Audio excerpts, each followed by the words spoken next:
In today's episode, we uncover a hidden truth that could transform your life. Are you living from fear or from love? Imagine a life filled with peace, joy, and true freedom. Today, we challenge the pervasive fear-based living that holds us back and explore how to shift towards a love-driven existence. We will dive into real-life examples and provide practical tools to help you break free from the fear's grip. Ready to awaken to a new way of living? Join me as we embark on this enlightening journey together. Don't miss out on discovering how to live a life filled with love. You might not even be aware that you are living most of your life from fear instead of living from love. I'm sure that this thought might have never crossed your mind, right? Well, that changes today.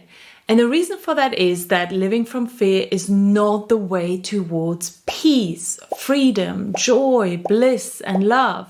If we want to have more of any of those feelings and experiences that create these emotions, then we need to wake up and see how we actually live our lives.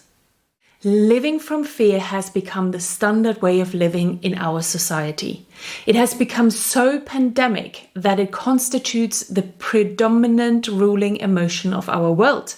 But we are not making ourselves conscious of the situation, right? We just accept and live in this world of fear. And why?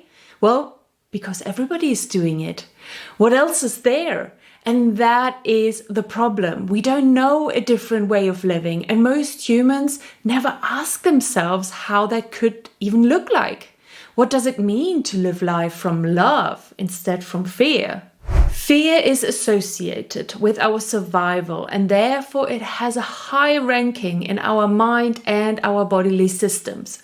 For most humans, fear is so all-pervasive that their life energy is predominantly focused on managing all of these layers of fear. Habits, attitudes, and perspectives are formed around the different kinds of fears that we experience throughout the length of our lives.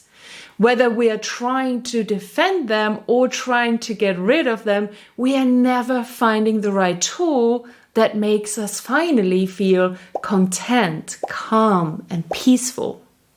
That's what I want to change with you today. I want to provide you with a tool that allows you to live your life from love and overcome the habits of fear in your life, especially the ones that you're not even aware of. And I'm warning you now, there's going to be a lot of those. You will see. The thing is, if you don't decide to wake up and see how you are living your life from fear and not from love, then you will keep doing what you're doing, which is being led by society, the media, social media, and everyone around you who is living their lives in the same bubble of fear as you do. Makes sense, right? The problem is that the frequency and vibration of fear is quite low and not anywhere close to the frequency of love, peace, joy, and harmony. Wondering then why you don't have more of those high vibrating feelings in your life becomes kind of obsolete when you realize that all of your behaviors, actions, attitudes, worldviews, and perceptions are based on fear. This is physics and the law of attraction. You cannot have and attract love, peace, and joy in your life if you spend 100% of your waking hours living from the frequency of fear. And I hope this is clear to you. So let me give you a few examples on how fear is ruling our lives. I will share with you typical areas in our lives, and we look at thoughts we might have that are coming from fear, and then look at what the thoughts would look like if they would come from love. So the first area is the fear we have around or in our jobs. The act of just going to work, performing your job, and taking action in your area of responsibility can easily, and for most of us secretly, be guided by fear.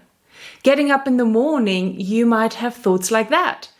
Oh no, I have to go to work today. I'm already dreading that one conversation. I'm scared of how it's going to go. And who knows how many emails I received again overnight. I will never get it all done before my deadline. Oh, I better get up now, otherwise I'm afraid I'm just going to be late. These are typical thoughts we have literally when we wake up. Then we keep going with those thoughts while we are in the shower, making coffee, and on our way to work. Constantly living in fear of not getting our work done, having to have a conflict situation, failing to be a good performing employee, failing at pleasing everybody, failing to be perfect. So many actions we take and decisions we make straight out of fear instead of love. So what would the thoughts look like if we lived from love? I get to go to work today. I love how my job allows me to have all of these different experiences, meet all of these amazing people, and it allows me to support my family in the lifestyle that I created for myself. I love and respect this person, even if we're going to have a tough conversation today. I know we both will feel better for having cleared the air. I love how I get challenged every day to learn and grow. If I wouldn't, I would stand still and I would be freaking bored. I'm so grateful that I get trusted with a great level of responsibility, even if it feels challenging at times. That's how I know that there is more inside of me to discover. I know this might all sound now pretty over-exaggerated to you, but to be honest, or be honest with yourself, what is the alternative? Be guided by fear throughout your day and only take action out of fear of not being liked, being rejected, or being called a failure? Is that the driving force you want to live your life by? It's your choice. Okay, let's have a look at another example. This one is about the fear in your relationships or friendships.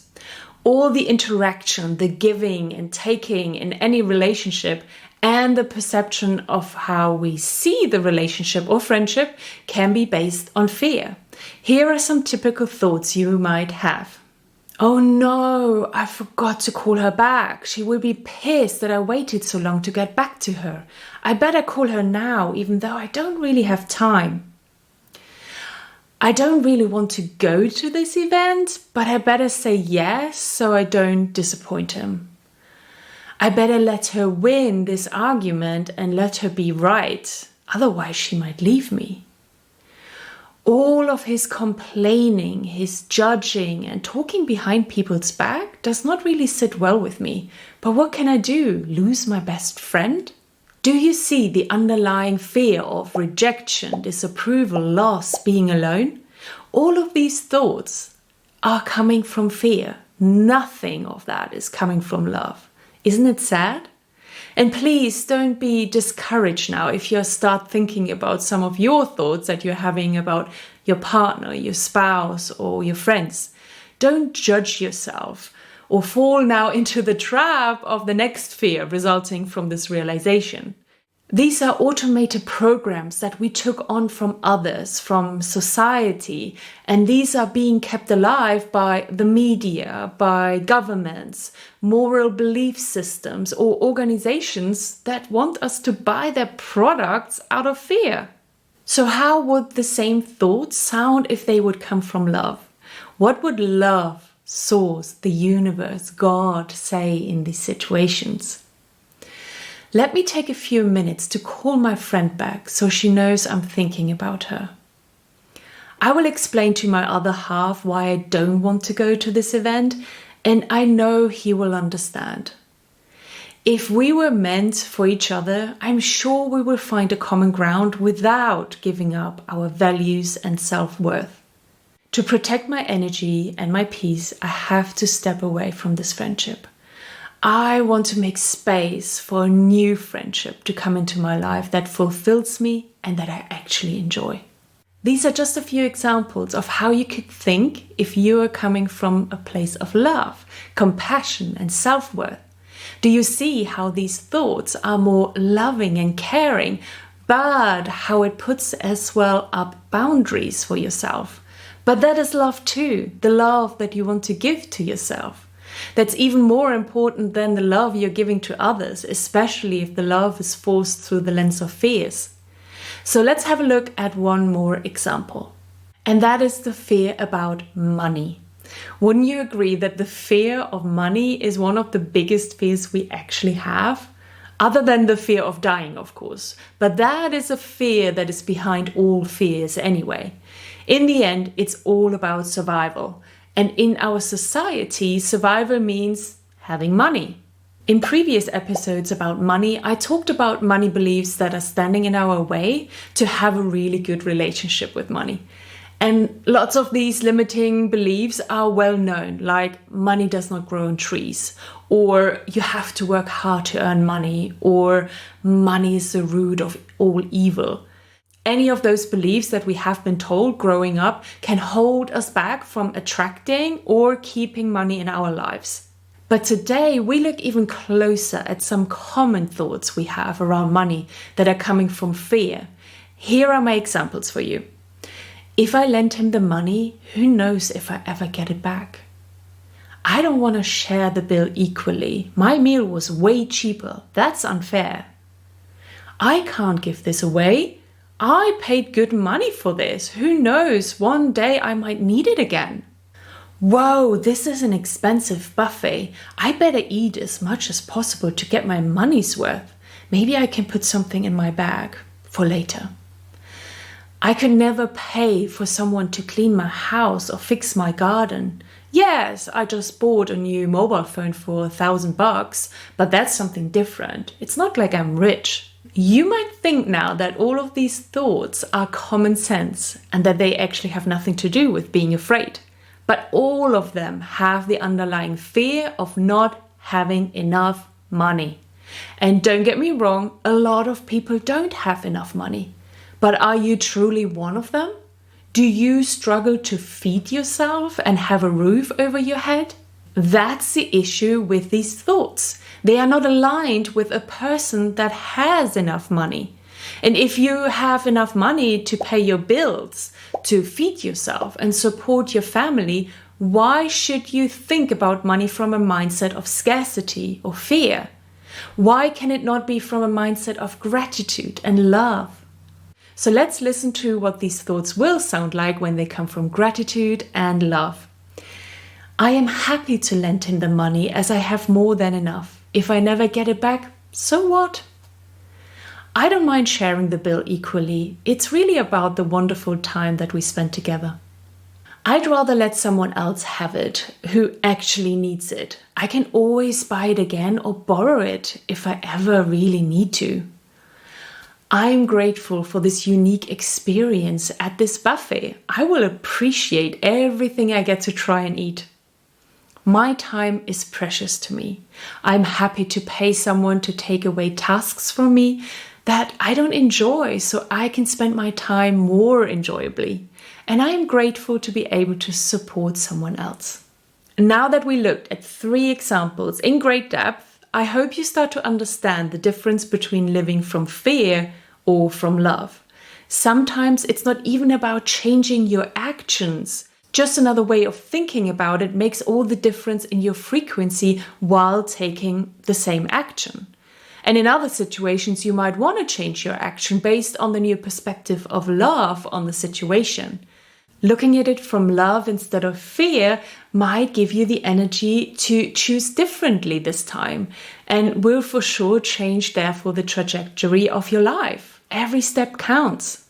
Now, what are you going to do with this new knowledge, this perspective shift, these realizations? It's up to you to decide if you keep living your life from fear, like most people, or if you start to reprogram yourself and practice living from love. All it needs is your awareness throughout your day. Every time you become aware of your thoughts or an action you're about to take, reflect and go within.